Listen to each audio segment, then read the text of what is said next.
4, tehát 5 hengeres, 20 szelepes, 2.4 turbodizel Alfa Romeo ellen.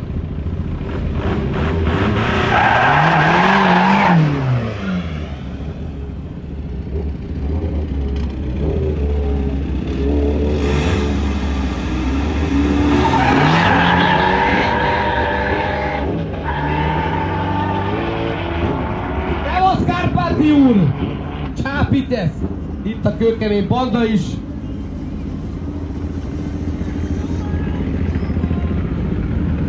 Úgy legyen igaz, hogy egy autós, páros, 2 motoros. Egy autós, 2 motoros. Itt az előbb mi volt velem? Nem volt az igazi.